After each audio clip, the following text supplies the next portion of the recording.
думаете, какая у Эрзи, у Мокши масленичная птица? Похоже на русскую птицу. Да, у нас такие же это птицы. же Россия, да. Жар-птица? Не, обычная птица, понимаете? А мне нравится жар-птица. Что? Журавль, лебедь, масленичная, масленичная. Соловей тоже дальше, попозже. Воробей. Кто? Воробей. Воробей? Ну, уже по размерам как-то похоже, да. Снегирь.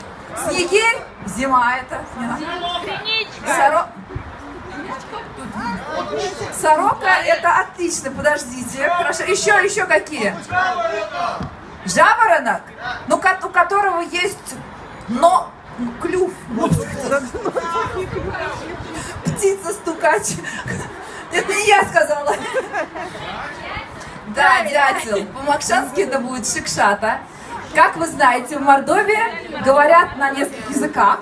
И два из них, вот таких вот